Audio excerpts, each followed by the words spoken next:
Hello दोस्तों, मैं सरला Yadav SY Hindi platform पर एक बार फिर से आप सभी का हार्दिक अभिनंदन करती हूं। और हमने अपने SY हिंदी प्लेटफॉर्म चैनल पर एक मुहिम शुरू की गई है एस्टेट TGT PGT एस्टेट को लेकर और UGC नेट को लेकर और अदर कम्पिटिटिव एग्ज़ाम जहां पर भी हिंदी साहित्य पूछा जाता है। तो उसी के तहत हमने एक यहाँ पर मुहिम शुरू कर रखी है कि सिलेबस हम संपूर्ण करवाएंगे यहाँ पर एस्टेट और UGC नेट का। ठीक है। तो हमने एस्टेट में जब दिया गया है TGT एस्टेट की अगर बात करूँ, आज की वीडियो जो है TGT एस्टेट के लिए है। और TGT एस्टेट में जो NCERT TGT एस्टेट में जो NCERT का सिलेबस आपके उसमें दिया गया है सिलेबस में बसंत भाग एक का जो मैं 6 अध्याय आपके सामने करवा चुकी हूँ और 7वां अध्याय आज हम लेकर आए हैं। और 7वें अध्याय का नाम है टिकट एल्बम। अब आपको ये ध्यान रखना है कि आपके सिलेबस में लिखा है कि इस पाठ का जो मुख्य भावार्थ क्या है, इससे हमें क्या शिक्षा मिलती है, और ये सारी बातें आपको ध्यान में रखते हुए पढ़ना है। वैसे स्टोरी तो सभी देख लेंगे और याद भी रख लेंगे, लेकिन जब आप वहाँ पर ऑप्शन करोगे तो आपको बहुत ही मिलते जुलते ऑप्शन मिलेंगे, तो थोड़ा सा छांटना आपके लिए टफ हो जाएगा। लेकिन आपको थोड़ा सा ना इसका भावार्थ आपको समझते हुए चलना है, और भावार्थ के साथ और आपके सिलेबस के अकॉर्डिंग मैं सारे चैप्टर करवा रही हूँ, ना कि मैं 6-7 क्लास के बच्चे जो अपना प्रश्न उत्तर लिखते हैं उसके अकॉर्डिंग करवा रही हूँ। तो ये स्पेशल TGT वालों के लिए है। तो TGT वाले बच्चे इस वीडियो को ज़्यादा से ज़्यादा लाइक एंड शेयर करें। और हमारे आप टेलीग्राम बच्चे कई कह रहे थे मैडम टेलीग्राम पर PDF डाल दिया करो, तो टेलीग्राम चैनल भी मैंने बना लिया है अपना। आप हमारे SY हिंदी प्लेटफॉर्म के डिस्क्रिप्शन में जाकर टेलीग्राम चैनल को लिंक जो है आप देख सकते हैं, उसे आप ज्वाइन कर सकते हैं। और वहीं पर आपको इनसे संबंधित जो इम्पोर्टेंट PDF होगी मैं वहाँ डाल दिया करूँगी। आप यहाँ से आप वीडियो को पढ़कर और फिर PDF से आप अपने नोट्स तैयार कर सकते हैं। ठीक है। तो अपना चैनल का जो लिंक है आप ज़रूर देखें, डिस्क्रिप्शन में जाकर मैंने डाल दिया है और कुछ PDF भी मैंने डाल दी हैं।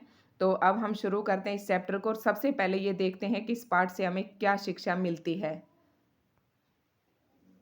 दोस्तों, हमारी कोशिश रहती है कि कोई भी प्रश्न आपका ना छूटे, चाहे वो किसी भी प्रकार का आया आया हो। तो हम ये चाहते हैं कि आपको दिखाएं, और बहुत ज़्यादा मेहनत आप लोगों के लिए कर रहे हैं। तो प्लीज़ वीडियो को लाइक शेयर करें, और अगर आप हमारे चैनल पर नए हैं तो चैनल को तुरंत सब्सक्राइब कर ले, बेल आइकन पर प्रेस कर ले ताकि आने वाले सभी नोटिफिकेशन आप तक पहुंच सके। तो टिकट एल्बम कहानी से हमें क्या शिक्षा मिलती है, तो देखते हैं। टिकट एल्बम कहानी से, कहानी जो है ये एक विधा की दृष्टि से देखें। टिकट एल्बम जो है तो ये क्या है, आपका एक कहानी है। और टिकट एल्बम से हमें शिक्षा मिलती है कि कभी भी किसी से ईर्ष्या नहीं करनी चाहिए। इसमें दो सहपाठी होते हैं, एक राजप्पा और एक नागराजन। और इनमें से एक बच्चा है जो सारी टिकटों को इकट्ठा करता है, उसे शौक होता है टिकट इकट्ठी करने का। और दूसरा जब इस काम में नाकामयाब हो जाता है तो उसकी टिकटें चुरा लेता है। तो ये एक है कि हमें ईमानदार होना चाहिए, चोरी नहीं करनी चाहिए। और एक, अगर आपका सहपाठी आपसे आगे बढ़ रहा है तो उससे उससे हमें कभी भी किसी से भी ईर्ष्या नहीं करनी चाहिए। अपने जीवन को संतोष और सच का साथ देते हुए सफल बनाना चाहिए। दूसरे के धन, वस्तु, ज्ञान या पढ़ाई का कभी मजाक नहीं उड़ाना चाहिए। देखो, दूसरे के पास जो ज्ञान है, जो पढ़ाई है या धन है या कोई वस्तु है, उसका कभी भी मजाक नहीं उड़ाना चाहिए। दूसरे की निंदा नहीं करनी चाहिए। धन का लोभ स्वयं इंसान के अपने चारित्रिक पतन की पहली सीढ़ी बन जाता है। तो धन का लोभ जो होता है मनुष्य को उसका चारित्रिक पतन की तरफ ले जाता है। तो ये थी इस पाठ की हमें मिलने वाली शिक्षा। और अब हम देख लेते हैं पाठ पाठ को अब हम पढ़ लेते हैं। इससे शिक्षा मैंने आपको बता दी है, और जल्दी जल्दी इसकी रीडिंग ले लेते हैं। अब हम मेन बात आपके लिए यही थी कि अब राजप्पा को कोई नहीं पूछता। मतलब राजप्पा, एक तो आपका इसका करेक्टर है। आजकल सबके सब नागराजन को घेरे रहते हैं। एक नागराजन नाम का विद्यार्थी है। नागराजन घमंडी हो गया है। राजप्पा सारे लड़कों में कहता फिरता है, पर लड़के भला कहाँ उसकी बातों पर ध्यान देते। नागराजन के मामा जी ने सिंगापुर से एक एल्बम भिजवाया था, वह लड़कों को दिखाया करता था। मतलब नागराजन के पास एक एल्बम था जो उसके मामा जी ने कहाँ से भेजा था, सिंगापुर से भेजा था। सो मैं जो इन अक्षरों पर जोर देती हूँ, जिनको सर्कल करती हूँ, वहाँ से आपका ऑब्जेक्टिव क्वेश्चन बनने की संभावना रहती है। सुबह पहली घंटी के बजने तक अब आप इस इन चीज़ों के लिए बसंत भाग 1 के लिए आप ऑब्जेक्टिव की इच्छा मत रखना, क्योंकि इसमें से ऑब्जेक्टिव आप हज़ारों बना सकते हैं। कम से कम 200-250 प्रश्न मैं इसमें से ऑब्जेक्टिव बना सकती हूँ। हर लाइन में ऑब्जेक्टिव कम से कम 2-4 बन सकते हैं। ठीक है? तो आप इतना ज़्यादा टाइम वेस्ट आपको नहीं करना है। नागराजन को घेर कर एल्बम देखा करते और सुबह पहली घंटी के बजने तक सभी लड़के नागराजन को घेरकर एल्बम भेज देखा करते। आधी छुट्टी के वक्त भी उसके आसपास लड़कों का जमघट लगा रहता। कई लोग टोलियों में उसके घर तक हो आए। नागराजन शांतिपूर्वक सभी को अपना एल्बम दिखाता, पर किसी को हाथ नहीं लगाने देता। एल्बम को गोद में रख लेता और एक एक पन्ना पलटता। लड़के सब देखकर खुश होते, मतलब नागराजन बड़े सलीके से सभी को अपना एल्बम दिखाता था। अब है और तो और कक्षा की लड़कियां भी उस एल्बम को देखने के लिए उत्सुक थी। पार्वती लड़कियों की अगुआ बनी, मतलब लड़कियों की अगुआ कौन थी, सबसे आगे रहती थी, वही एल्बम मांगने आई पार्वती। एक राजप्पा और एक नागराजन, 3 करैक्टर इसमें हो गए हैं। लड़कियों में वही तेज तर्रार मानी जाती थी। नागराजन ने कवर चढ़ाकर एल्बम उसे दिया। शाम तक लड़की एल्बम देखती रही, फिर उसे वापस कर दिया। अब राजप्पा के एल्बम को कोई पूछने वाला नहीं था। राजप्पा भी एल्बम बनाता था। वाकई उसकी शान अब घट गई थी। राजप्पा के एल्बम की लड़कों में काफ़ी तारीफ रही थी। पहले राजप्पा की तारीफ थी, लेकिन बाद में नागराजन की तारीफ होने लगी। मधुमक्खी की तरह उसने एक एक करके टिकट जमा किए थे। उसे तो बस एक यही धुन सवार थी कि सुबह 8 बजे घर से निकल पड़ता, टिकट जमा करने वाले सारे लड़कों के चक्कर लगाता, 2 ऑस्ट्रेलिया के टिकटों के बदले 1 फिनलैंड का टिकट लेता। ये बात आपको नोट रखनी है कि 2 ऑस्ट्रेलिया के टिकटों के बदले 1 फिनलैंड का टिकट लेता, 2 पाकिस्तान के बदले 1 रूस का। बस शाम जैसे ही घर लौटता, बस्ता कोने में पटक कर अम्मा से चबेना लेकर निक्कर की जेब में भर लेता और खड़े खड़े कॉफ़ी पीकर निकल जाता। 4 मील दूर अपने दोस्त के घर से कनाडा का टिकट लेने पगडंडियों में होकर भागता। अब देखना यहाँ पर जो है ये नागराजन जो है, इसकी लड़का जो टिकट इकट्ठी कर रहा है, उसकी मेहनत और लगन को देखिए। इससे ये शिक्षा मिलती है कि आप अगर कोई भी काम जो करते हैं, इतने ही अगर आपको वो काम पसंद है तो आप उसे पूरी मेहनत और लगन से करें अपने काम को, जिस तरीके से इस लड़के ने किया था। स्कूल घर में उसका एल्बम सबसे बड़ा था और सरपंच के लड़के ने उसके एल्बम को 25 रुपए में खरीदना चाहा था, पर राजप्पा नहीं माना। घमंडी कहीं का, राजप्पा बड़बड़ाया था। क्या कहा? सरपंच के लड़के ने उसके एल्बम को 25 रुपए में खरीदना चाहा था, पर राजप्पा नहीं माना, उसने अपना एल्बम नहीं दिया। घमंडी कहीं का, राजप्पा बड़बड़ाया था। फिर उसने तीखा जवाब दिया था, दूसरे घर में जो प्यारी बच्ची है न, उसे दे दो न 30 रुपए में। सारे लड़के ठाका मारकर हंस पड़े थे, पर अब कोई उसके एल्बम की बात तक नहीं करता। मतलब कोई एक टाइम था जब राजप्पा के एल्बम को कोई 25 रुपए में खरीदना चाह रहा था, कोई 30 रुपए में खरीदना चाह रहा था, लेकिन अब उसके एल्बम की कोई भी बात नहीं करता। और तो और एक समय ऐसा था जब राजप्पा इतने, ये सारी जो कहानी बताई थी कि राजप्पा इतने टिकटों के बदले इतनी टिकट, ऑस्ट्रेलिया के टिकटों के बदले उसकी टिकट लेता था, और अब सब उसके एल्बम की तुलना नागराजन के एल्बम से करने लगे हैं। सब कहते हैं राजप्पा का एल्बम फिसड्डी है। फिसड्डी है मतलब कम इंटरेस्टिंग है। पर राजप्पा ने नागराजन के एल्बम को देखने की इच्छा कभी नहीं प्रकट की, लेकिन जब दूसरे लड़के उसे देख रहे होते तो वह नीची आंखों से देख लेता। सचमुच नागराजन का एल्बम बेहद प्यारा था, पर राजप्पा के पास जितने टिकट थे उतने नागराजन के एल्बम में नहीं थे। पर खुद उसका एल्बम ही कितना प्यारा था, उसे छू लेना ही कोई बड़ी बात थी। इस तरह का एल्बम यहाँ थोड़ी मिलेगा। एल्बम के पहले पृष्ठ पर मोती जैसे अक्षरों में उसके मामा ने लिख भेजा था। क्या भेजा था? AM नागराजन। नागराजन के मामा ने, आपको पता है ना, सिंगापुर से भेजा था। तो क्या लिखा था उसके एल्बम में? इस एल्बम को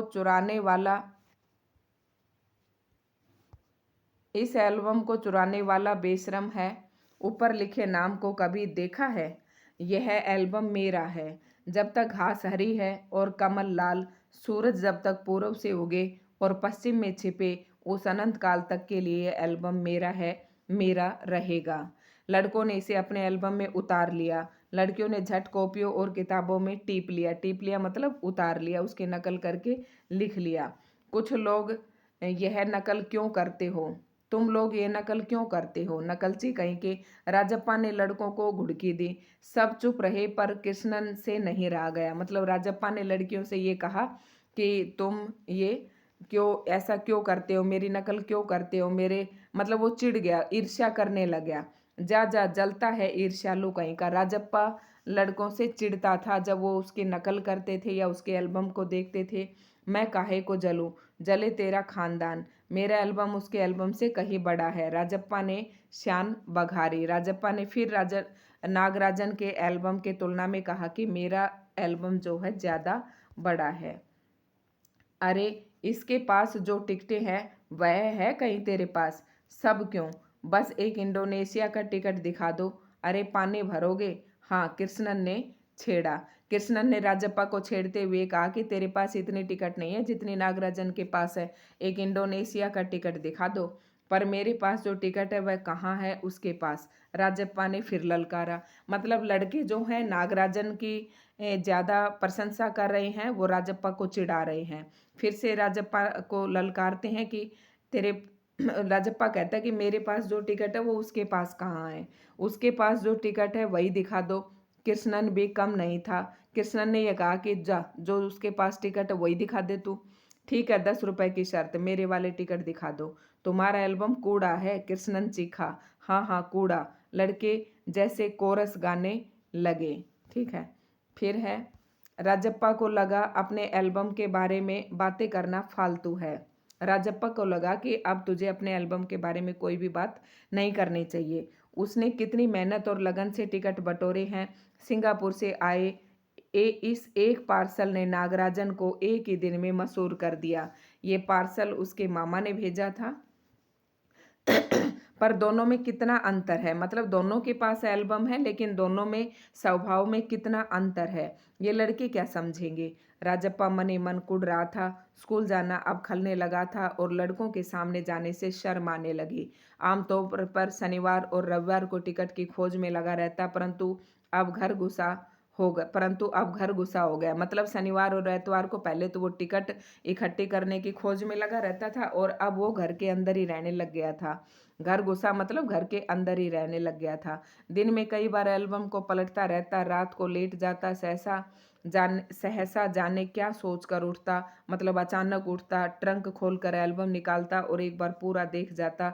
उसे एल्बम से चिढ़ होने लगी। उसे लगा एल्बम वाकई कूड़ा हो गया। मतलब क्या हुआ कि देखो, कभी भी जो चीज़ आपके पास है, दूसरा जो आपको कह रहा है उसके हिसाब से आपको अपनी सोच नहीं बदलनी है। जैसे कि राजप्पा ने अपनी सोच को बदल लिया, तो राजप्पा को तो अपने एल्बम पर बल्कि नाज होना चाहिए था। लेकिन क्या हुआ, उसे बच्चे धीरे धीरे चिढ़ाने लगे और उस चिढ़ का उसके ऊपर इतना असर हुआ कि जो उसकी सबसे पसंदीदा चीज़ थी वो भी उसे खराब लगने लग गई। उस दिन शाम उसने जैसे तैसे कर लिया था। वह नागराजन के घर गया। अब कोई कितना अपमान सहे, नागराजन के हाथ अचानक एक एल्बम लगा है, बस यही ना। वह क्या जाने टिकट कैसे जमा किए जाते हैं, एक एक टिकट की क्या कीमत होती है, वह भला क्या समझे। ये सारी बातें राजप्पा सोच रहा है। सोचता होगा टिकट जितना बड़ा होगा वह उतना ही कीमती होगा, या फिर सोचता होगा बड़े देश का टिकट कीमती होगा, वह भला क्या समझे। ये सारी बातें राजप्पा सोच रहा है और उसके पास जितने भी फालतू टिकट है उन्हें टरका कर उसके अच्छे टिकट झाड़ लेगा। टरका कर मतलब उन्हें चुरा कर, और उन्हें झाड़ लेगा मतलब उससे छीन लेगा। कितनों को तो उसने ये उल्लू बनाया है, कितनी चालबाजी करनी पड़ती है। नागराजन भला किस खेत की मूली है। देखो कितनी ईर्ष्यावश उसने कितनी बातें नागराजन के बारे में कही हैं। राजप्पा नागराजन के घर पहुंचकर ऊपर गया। क्योंकि वह अक्सर आया जाया करता था, सो किसी ने नहीं टोका। ऊपर पहुंचकर वह नागराजन की मेज के पास पड़ी कुर्सी पर बैठ गया। कुछ देर बाद नागराजन की बहन कामाक्षी ऊपर आई। भैया शहर गया है? अरे हाँ, तुमने भैया का एल्बम देखा? उसने पूछा। हूँ, राजप्पा को हाँ कहने में हेकड़ी हो रही थी। हेकड़ी हो रही थी मतलब थोड़ा सा वो अपने आप को शर्मिंदा सा महसूस कर रहा था। बहुत सुंदर एल्बम है ना? सुना है स्कूल भर में किसी के भी पास इतना बड़ा एल्बम नहीं है। उसकी बहन ने भी उसके जले पे नमक छिड़क दिया।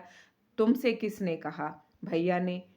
अब कुड़ गया, मतलब और भी ज्यादा चिढ़ गया वो। बड़े से क्या मतलब हुआ? आकार में बड़ा हुआ, आकार में बड़ा हुआ तो एल्बम बड़ा हो गया।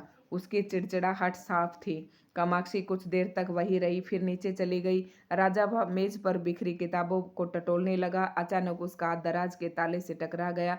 उसने ताले को खींच कर देखा, बंद था। क्यों न उसे खोलकर देख लिया जाए। मेज पर से उसने चाबी ढूंढ निकाली। सीढ़ियों के पास जाकर उसने एक बार झांक कर देखा, फिर जल्दी में दराज खोली। एल्बम ऊपर ही रखा हुआ था। पहला पृष्ठ खोला। उन वाक्यों को उसने दोबारा, जो वाक्य उसके एल्बम में लिखे हुए थे ना, उसने दोबारा पढ़ा। उसका दिल तेजी से धड़कने लगा। एल्बम को झट कमीज के नीचे खोस लिया, मतलब छुपा लिया, और दराज बंद कर दिया। सीढ़ियां उतर कर घर की ओर भागा। घर जाकर सीधा पुस्तक की अलमारी के पास गया और पीछे की ओर एल्बम छिपा दिया। उसने बाहर आकर झाँका। पूरा शरीर जैसे जलने लगा था, गला सूख रहा था और चेहरा तमतमाने लगा था। ये सारे लक्षण उसके चोरी करने के थे। ठीक है, तो रात 8 बजे अप्पू आया। हाथ पांव हिलाकर उसने पूरी बात कह सुनाई। और सुना तुमने नागराजन का एल्बम खो गया। अप्पू आकर कहता है कि तुमने सुना नागराजन का एल्बम खो गया। किससे कह रहा है? राजप्पा से कह रहा है। हम दोनों शहर गए हुए थे, लौट कर देखा तो एल्बम गायब। राजप्पा चुप रहा। उसने अप्पू को किसी तरह टाला। उसके जाते ही उसने झट कमरे का दरवाजा भिड़ा लिया और अलमारी के पीछे से एल्बम निकाल कर देखा।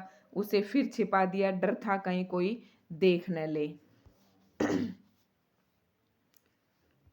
रात में खाना नहीं खाया, पेट जैसे भरा हुआ था। सारा घर चिंतित हो गया और उसका चेहरा भयानक हो गया था। रात उसने सोने की कोशिश की पर नींद नहीं आई। एल्बम सिराने तकिए के नीचे रखकर सो गया। सुबह अप्पू दोबारा आया। राजप्पा तब भी बिस्तर पर बैठा था। अप्पू सुबह नागराजन के घर होकर आया था। कल तुम उसके घर गए थे? अप्पू ने पूछा। ये ले भाई, अप्पू ने पूछ लिया कि राजप्पा से कि कल तुम उसके घर गए थे। राजप्पा की सांसें जैसे ऊपर की ओर नीचे रह गई। फिर सिर हिलाकर कह दिया, वह जिस तरह चाहे सोच ले। कामाक्षी ने कहा था हमारे जाने के बाद खाली तुम वहां आए थे। अप्पू बोला। राजप्पा को समझते देर नहीं लगी कि अब सब उस पर शक करने लगे हैं। कल रात से नागराजन लगातार रोए जा रहा है। उसके पापा शायद पुलिस को खबर दें, अप्पू ने फिर कहा। राजप्पा फिर भी चुप रहा। उसके पापा डीएसपी के दफ्तर में ही तो काम करते हैं। बस वह पलक झपक दे और पुलिस की फौज हाजिर। अप्पू जैसे आग में घी डाल रहा था। बच्चों की तो बातें ही ऐसी होती हैं। घी डाल रहा था। यह तो भला हुआ कि अप्पू का भाई उसे ढूंढता हुआ आ गया और अप्पू चलता बना। राजप्पा के पापा दफ्तर चले गए थे। बाहर का किवाड़ बंद था। राजप्पा अभी तक बिस्तर पर बैठा हुआ था। आधा घंटा गुजर गया और वह उसी तरह बैठा रहा। तभी बाहर की सांकल खटकी। पुलिस। राजप्पा बुदबुदाया। भीतर सांकल लगी थी। वो कहते हैं ना, चोर की दाढ़ी में तिनका। दरवाजा खटकने की आवाज तेज हो गई। राजप्पा ने तकिए के नीचे से एल्बम उठाया और ऊपर भागा। अलमारी के पीछे छिपा दें। नहीं, पुलिस ने अगर तलाश ली तो पकड़ा जाएगा। एल्बम को कमीज के नीचे छिपाकर वह नीचे आ गया। बाहर का दरवाजा अब भी बज रहा था। कौन है? अरे दरवाजा क्यों नहीं खोलता? अम्मा भीतर से चिल्लाई। थोड़ी देर और हुई तो अम्मा खुद ही उठकर चली आएगी। उसकी अम्मा ने दरवाजा बजाया और उसने सोचा सच में ही पुलिस आ गई। राजप्पा पिछवाड़े की ओर भागा। जल्दी से बाथरूम में घुसकर दरवाजा बंद कर लिया। अम्मा ने अंगीठी पर गर्म पानी की देगची चढ़ा दी थी। उसने एल्बम को अंगीठी में डाल दिया। ओ गॉड! एल्बम जलने लगा। कितने प्यारे टिकट थे। राजप्पा की आंखों में आंसू आ गए। तभी अम्मा की आवाज आई, जल्दी से आ तो नहा कर। नागराजन तुझे ढूंढता हुआ आया है। अब नागराजन उसके घर आ गया। राजप्पा ने निक्कर उतार दी और गीला तौलिया लपेट कर बाहर आ गया। कपड़े बदल कर वह ऊपर गया। नागराजन कुर्सी पर बैठा हुआ था। उसे देखते ही बोला, मेरा एल्बम खो गया है यार। उसका चेहरा उतरा हुआ था। काफी रोक कर आया था। देखो, उसने फिर भी उसके नाम नहीं लगाया, यही कहा है कि मेरा एल्बम खो गया है। शायद कहाँ रखा था? तो अब राजप्पा कहता है कि कहाँ रखा था तुमने? शायद दराज में। शहर से लौटा तो गायब। नागराजन की आंखों में आंसू आ गए। राजप्पा से चेहरा बचाकर उसने आंखें पोंछ ली। रो मत यार, राजप्पा ने उसे पुचकारा। वह फपक फपक कर रो दिया। देखो इस तरीके की दुनिया ढोंगबाजी करती है। राजप्पा झट नीचे उतर कर गया। 1 मिनट में वह ऊपर नागराजन के सामने था। उसके हाथ में उसका अपना एल्बम था। अब वो राजप्पा अपना एल्बम ले आए, नागराजन का तो उसने जला दिया। लो ये है रहा मेरा एल्बम, अब इसे तुम रख लो। ऐसे क्यों देख रहे हो, मजाक नहीं कर रहा, सच कहता हूँ, इसे अब तुम रख लो। बहला रहे हो यार। नागराजन को जैसे यकीन नहीं आया। नहीं यार, सचमुच तुमको दे रहा हूँ, रख लो। वो अब बचने की कोशिश कर रहा है कि तू पकड़ा जाएगा। राजप्पा भला अपना एल्बम उसे कैसे दे दे, कैसा चमत्कार है। अब उसको और शक हो गया नागराजन को। नागराजन को अब भी यकीन नहीं आ रहा था, पर राजप्पा अपनी बात बार बार दोहरा रहा था।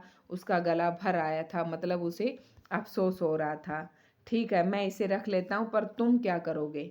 मुझे नहीं चाहिए। क्यों, तुम्हें एक भी टिकट नहीं चाहिए। नहीं, पर तुम कैसे रहोगे बगैर टिकट के। रोता क्यों है यार। ले इस एल्बम को तू ही रख ले, इतनी मेहनत की है तूने। नागराजन बोला। नहीं, तुम रख लो, लेकर चले जाओ जाओ, चले जाओ यहाँ से। वह चीखा और फूट फूट कर रो दिया। नागराजन की समझ में कुछ नहीं आया।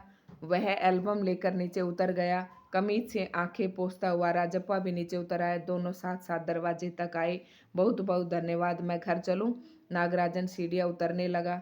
सुनो राजू, राजप्पा ने पुकारा।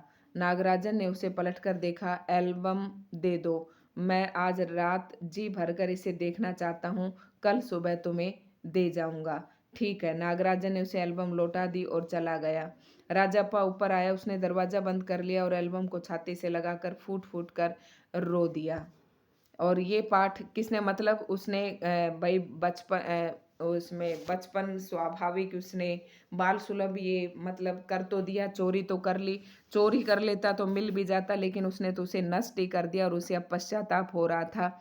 और क्योंकि अब उसकी उसकी जान से भी प्यारी चीज़ नागराजन के पास जा रही थी। तो ये जो है तमिल से अनुवाद किया गया है। देखो ये प्रश्न मोस्ट इम्पोर्टेंट है। ये किसने लिखा है, सुंदरा रामस्वामी ने। टिकट एल्बम जो आपकी कहानी है, ये सुंदरा रामस्वामी ने लिखी है और तमिल से इसका हिंदी में अनुवाद किया सुमति अय्यर ने। यही प्रश्न इम्पोर्टेंट है, इसी तरह के प्रश्न यहाँ से पूछते हैं। तो पाठ से क्या शिक्षा मिलती है वो मैंने आपको पहले ही बता दी थी। और इसमें अगर और कोई बात आती है आपके व्याकरण लायक तो मैं आपको बताती हूँ। तो इसमें ऐसा कोई भी, अब इसका भाव को अव्यक्त करके दिखाओ। ठीक है, तो इसमें कोई ऐसा प्रश्न नहीं है, जो थे वो मैंने आपको शुरू में ही बता दिया है। तो दोस्तों अगर आपको वीडियो पसंद आई तो लाइक शेयर जमकर करें इसे। और हमारे चैनल पर अगर आप नए हैं तो चैनल को सब्सक्राइब करें। धन्यवाद।